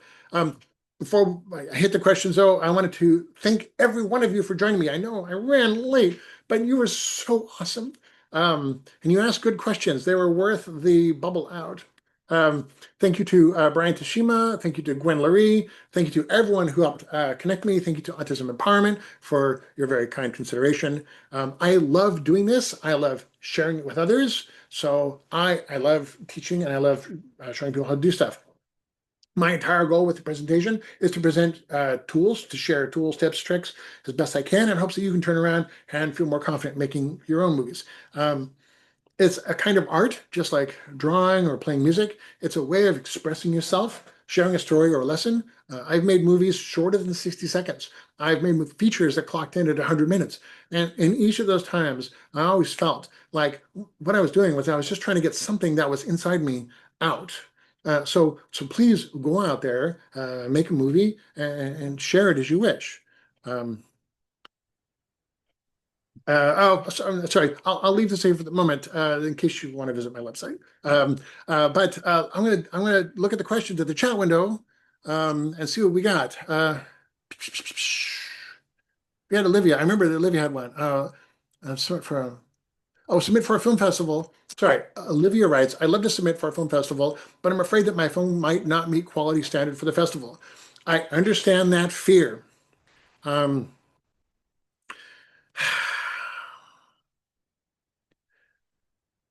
Fear is a real thing that can really trip you up. But what I would say is just do your best to make the best movie that you can. If you're worried about quality, don't submit it to a lot. Submit it to a couple. Submit it to a small one, a local one. A lot of people I know will make a film and then they'll work it again and they'll work it again and they'll work it again. I know a guy that's been working on the same film for like 8 years. It's a short. I keep wanting to tell him, finish it. It's a short movie. It's like 8 minutes long. Finish the movie. He's like, oh, but we're going back in edits on this one bit. We're going back in edits on this bit. Like, nobody cares. The actors have died. They haven't. But I kind of want to tell him, like, just finish the movie. But to put this in perspective, the first movie I ever made that got into a film festival, I swear it got into a film festival. I shot with a VHS camera and I cast a light on a wall and I made like a dog, like a little shadow dog. And then I had the dog like transform into this crazy tentacle thing. And I was making little sound effects like off camera. And I threw some captions in there, and I was like, no one's going to give a crap about that. And the film festival, one of them in the Senate too said like, oh my God, we love it. We're going to run this. So I would worry less about that. I mean, do the best you can and also recognize we're all learning. We're going to keep learning. I get rejected all the time. The vast majority of things I submit to film festivals get rejected. The vast majority of things a lot of people submit to film festivals get rejected. It has less to do with quality in some cases and more to do with, hey, you know what? We're a film festival. We're only available for 4 days. That's all the scheduling we've got. And 700 movies have been submitted. So they can be 700 of the best movies ever. we're only got 4 days. So don't worry about quality. In a way, I sort of want to say, shoot your shot, but make the movie you want to make. And if you feel like submitting it, awesome. Don't worry about if it is accepted or not, meaning anything to you. You've made the movie. That's the amazing, cool thing. Let's see. Martin Favreau will be presenting next month on editing. Yeah. Oh God, that's going to be great. Okay, so tips and tricks for keeping rear hair lights out of shots during filming, especially if you're running 3 cameras. Okay. I actually had this, not a fight, but a strong conversation with my cinematographer on whether we should run 3 cameras at the same time or 1 and just reset everything. And he's convinced me most of the time. He convinced me by looking at me like this, like, Edward, we're running 1 camera. I'm not setting lights for 3 people. But so like that conversation, right? Remember I kind of did that little aerial diagram where you have the table and you have 2 people and you have a master camera and then you have over the shoulder and over the shoulder. For soap operas and things like that, they will set up multiple cameras because they can save a lot of time. Live events too. You'll see someone in there who's running like 3 or 4 cameras all over, and you got a person running the switcher. For narrative storytelling, what we've usually done is 1 camera at a time. So we set the 1 camera and we light for what we're filming. So for that 3-person shoot, the 1 camera that's going over a person's shoulder and looking at that person is a person who's lit. There's a hair light behind them that's hidden by their body, or it might be above the camera frame too. All it needs to do is kind of a little light on their hair, but it's out of frame from that camera. And my shoulder is in frame. It might be lit, it might not be. I'm not lit. And there's no reason to light me because you're only seeing my shoulder. Then we film the scene. Then we trade and move the camera over there. We light me now. And that person, we don't care about lighting them. Their shoulder may or may not be lit. We don't care. My hair light is now back here or up there. So you are lighting for each shot. And for each given shot, you'll move the lights accordingly. As long as you don't completely crank things, no one's going to notice. No, like if I filmed One Direction all in blue light and filmed the other in orange, they're going to notice. But by and large, no one notices that you've done 3 different angles. And so like when you do the master, same thing. The master shot, the camera's pulled back, you're seeing both characters, and the hair light is in a different place. But they got a key light on them, they got a little bit of fill, they got a little bit of hair light. Oh yeah, I mentioned soap operas. Soap operas, they're a whole different adventure. So they'll have a whole grid, right? Above the up, there's no ceiling in a soap opera. It's a big grid, and there's lights everywhere. And the lighting is just, they're just not flooded, but like everything's lit. And they might have like 1 key, but they set up multiple cameras because they have to produce what is it, like 40-minute video every day. I mean, they're shooting a lot, and there's a lot of other things going on that make soap operas work the way they work. But in a case like that, you might have multiple cameras set up, and they just you set it and you make sure that people are lit, and then your actors, like, you tell them, you're not going to move around a lot, because if you move, you're going to block her light, block his light. You're gonna cause the hair light to suddenly shine into the camera. So the short answer to your question is, you don't often do 3 cameras at the same time. For each camera, you set your lights a little bit differently. Oh, Karen, thank you. And thank you, Ryan. I hope this stuff is useful. Yes. Okay, quick question. Oh, do you have mentoring sessions one-on-one from Brittany? Honestly, the best mentoring session is like, would you like to be on the next time we're filming? Get you on set. But I would encourage you to, if you feel like it, come to one of our workshops. And then, but when we're doing a project, we often will make a call. Like, does anybody want to be on set? Like, we're looking for interns, looking for always someone who wants to help. And a lot of times you learn a ton. it's not quite like gaining a field commission, but sometimes it's like, oh my God, we need someone to do this. And there's a person who you never would have imagined suddenly shows himself to be a fantastic second AD. And you're like, we're gonna get Marty out here to be a second AD again because Marty really nailed it. And then boom, Marty becomes a second AD. Remember, low budget, low budget. Let's see. Oh wow, which film festival should I start submitting to? Oh, again from Olivia.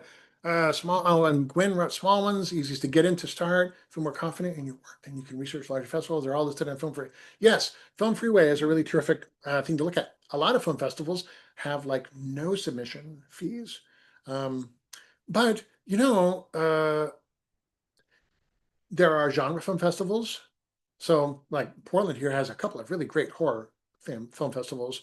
There are science fiction film festivals, fantasy. I know one film festival. So film festivals can specialize. I know one, and their specialty was stories that are like in a snow globe. Not, I mean, literally perhaps, but like snow globe, weird snow globe stories. And like, okay. They just, you find them and you ask around and sometimes if it's someone they'll offer you a waiver, like here's a code and you have to pay. But like there's a ton of film festivals. Film Freeway has a lot of them you can sort and organize through. But even asking around, hanging out on social media, looking for film festivals that are just starting out. Some of them hooked up to Film Freeway, but some of them are not. Before Film Freeway, there was a company called Without a Box. And then before that, you literally just had a list of film festivals, and every one of them had the description of how to submit to them. And so it was like a week's worth of time to get all your stuff organized. I remember having stacks of stuff on the floor. Oh, they want it on 8mm. They want it on videotape. They want this, they want that. And having it all together, bundling everything up. Some people are like, oh, it's gotta be anonymous. Those still exist too. Film festivals aren't on these things. You can hunt around and what is a film festival? It's a bunch of people get together and it's showing a bunch of films that are vaguely related on something, right? Or related on some topic. You can do your own film festival. I occasionally will run like super micro film festivals at home. We'll be like, we're going to do like a weekend long of all movies that have to do with artificial intelligences that are benign but very dangerous, which was one that we did. And we ended up filling a weekend full of these movies. But like at these conventions I would sometimes go to, we've often run film festivals there. And the whole requirement for that was if you're at the convention and you made a film, submit it. It doesn't cost anything. Um, and in all like the years we did, like 10 years, we only had to reject one. And it was only because the audio was terrible. I mean, what the filmmaker was trying to do was cool, but the audio was awful. They used the microphone on the camera, and they were filming long shots in woods, and you could hear you could hear the filmmaker doing stuff and talking and mouth noises. You could hear planes going by. You couldn't hear the actors at all. When we had to tell her, we were like, "Oh my God, we're heartbroken to tell you this, but it's absolutely impossible to hear your characters. We can't show this."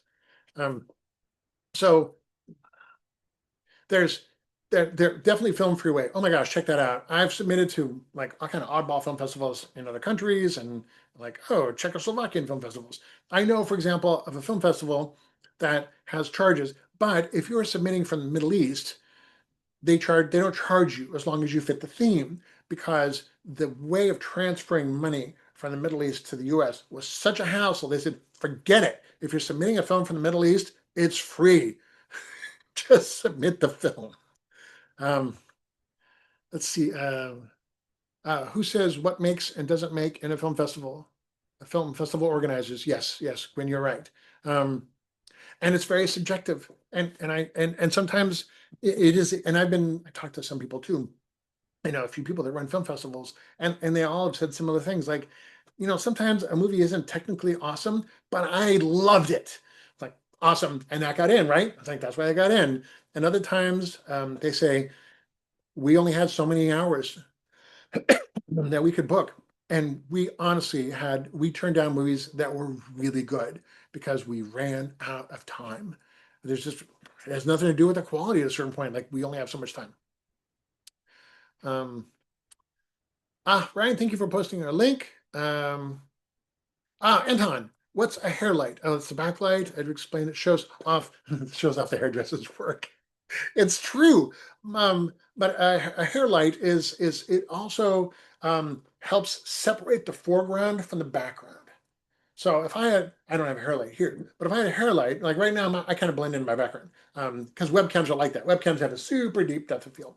Um, but if I'm moving around and I'm doing something and you can kind of see kind of around me and my edges and stuff like that, I'll pop out a little bit more from the background. That makes me a little more real.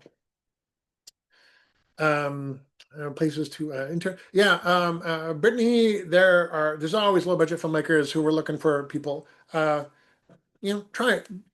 try one, like hang out with them or ask other people like, hey, I want to be on set. Have you been on set with a filmmaker that you enjoyed, that you had a good time at?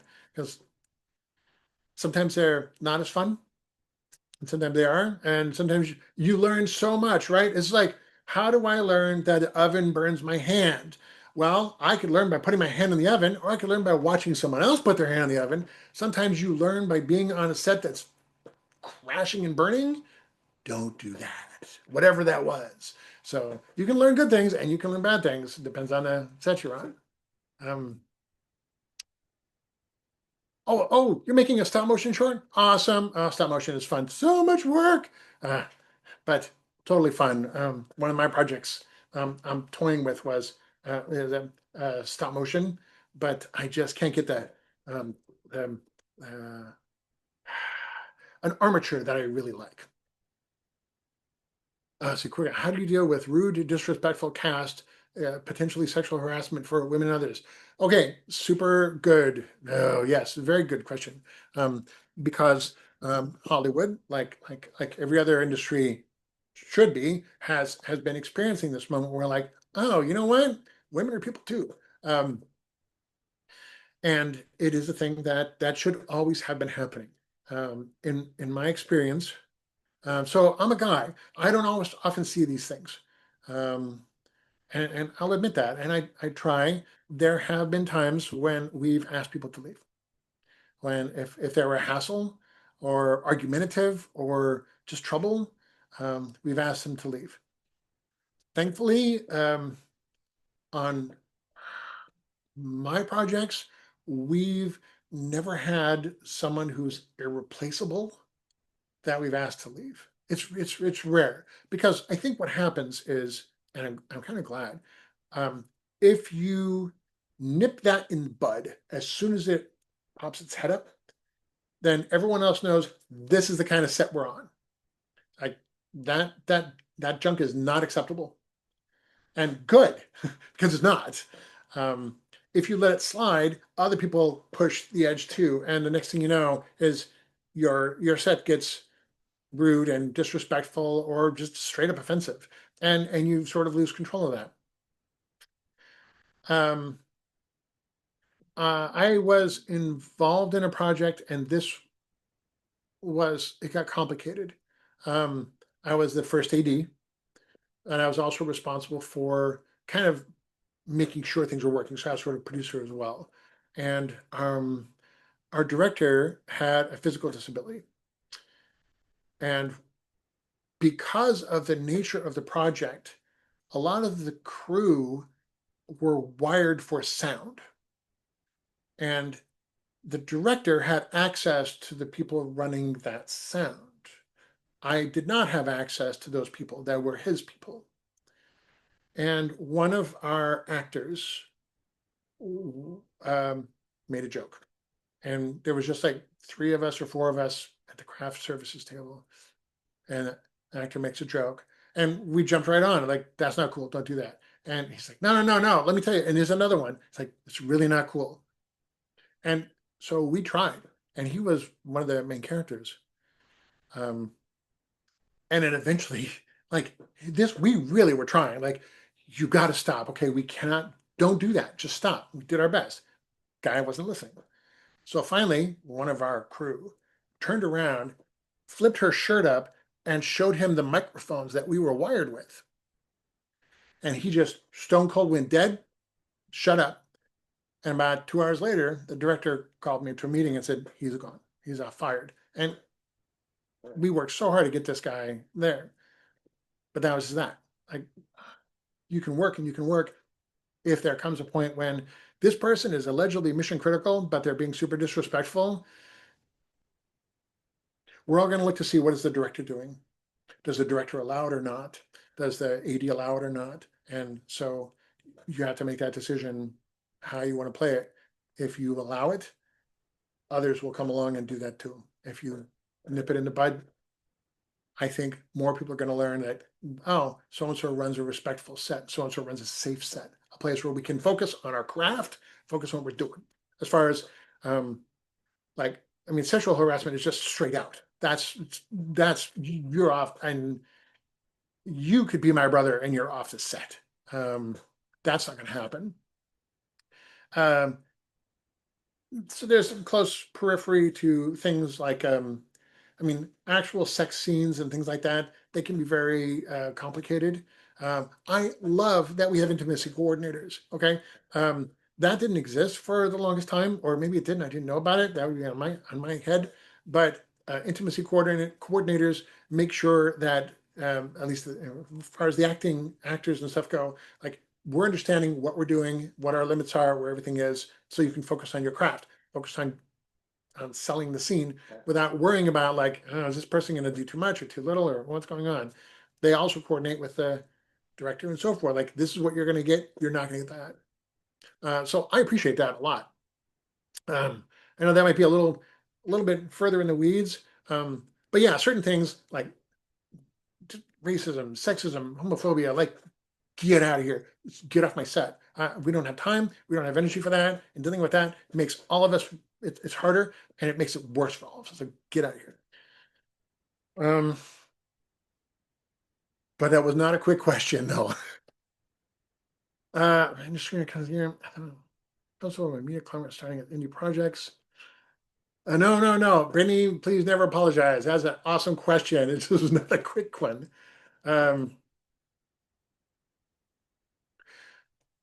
Sorry, Robert. I'm hunting you down here. I'm trying to sales funnels. So sales funnels, comics games. Oh, are you talking about like a multimedia, same story but told in different formats?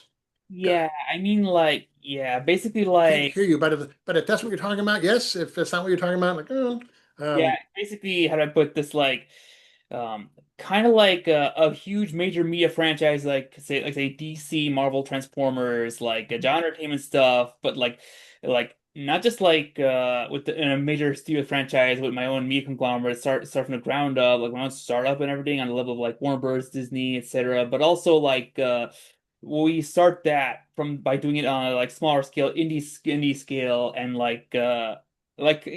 Has Been Hotel, like the cartoon that started as an indie short and got picked up by Amazon MGM, that sort of thing. That's basically the whole meat conglomerate version of that. Yeah. yeah. I mean, use this is used to not be a thing, but now it is more of a thing where like, hey, you have a property, you don't just have a movie. Where else can you use a property? Like, okay, yeah, pitch it to Dark Horse, because Dark Horse is a local publisher. Pitch it to Dark Horse as a comic, make a movie out of it. I'm working on a project now where there's a series of books that are coming out, and there's a companion web series where it's all anthology. So it's like kind of Twilight Zone anthology stories. And I don't know. I mean, if I want, I might pitch it as a comic story, comic thing too. But yeah, we exist in a time which is awesome and amazing because we can make books and we can make movies and we can make comic books and we can do all kinds of stuff. Whatever media, you can do audio. Like I got a buddy, I had two people. I got one buddy in particular. He's been grabbing my stories one at a time and giving me audio readings of them, like doing audiobooks of them, because he wants all this practice. It's like, okay, well, now we're gonna have audiobooks. And I mean, they're his, right? And the deal we made was, you're essentially licensing the use of this, but this is yours. You can do what you want with it, as far as recording. So you can have your own thing. You don't have to worry about paying me anything. I just want you to succeed. And that's sort of my take on a lot of things. Like, I want you to succeed. I want you to have a great time.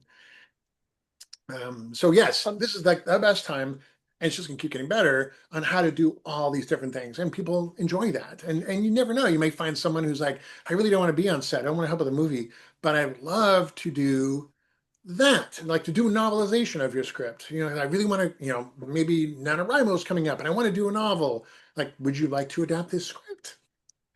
So take advantage of like, but feel free to spread out where you can and to meet new people who are willing to do that too. You never know. Oh, Stephen King did a cool thing. So I mean, he does a ton of cool things, right? And he had like a ton of short stories, tons of short stories, and for a period of time, he let you license them for $1. And there were certain circumstances where you couldn't do things. You couldn't do this, you couldn't do that, you couldn't say certain things in the credits. But for $1, you had a license to use this story, and depending on the story, you know, you didn't license everything, certain stories, and you could make a short movie. Um, and as long as you sent him a copy, you could only send it to film festivals. You couldn't try to sell it, things like that. There's all kinds of little restrictions. But it gave, you know, for a filmmaker like, I just need a really good story. Well, did you like Gray Matter as a short story? Because you can license it for $1. And as long as you make it in 6 months. So that was Stephen King, who was basically saying, I don't want to make a bunch of movies, but you know what? A lot of people do want to make a bunch of movies. So let's see if I can make that connection and just give people opportunity. And that's kind of what, you know, a way of connecting into groups and places that you wouldn't normally do, but that gives you opportunity for your story or your project or your IP to spread and explore new wings. All right, sorry, we have to wrap this up, but thank you so much, Edward. That was wonderful and so valuable, and I think everybody, I think, it got a lot of great information about it. I know I got a lot of good stuff out of it. You're I can so relate to patient, so large patient. parts of it. So, but no, that was awesome. Thank you so much That for was joining us. amazing. Thanks Thank to you. everybody for being here today. Hope you enjoyed it. And yeah, so we're going to have another workshop next month. I think Karen put it in the chat. We'll have Martin Vavra doing editing a short film. So yeah, again, thank you, Edward. Thank you, everybody. And hope you have a good rest of your weekend. If Likewise. anyone wants to watch Thank this you. again, we should have this up on YouTube and our website, hopefully by Monday or Tuesday. Thank you so much, guys. This is very, very helpful. Thank you. Awesome. Thank you. Thank you, Yeah. everybody. Thank you so much.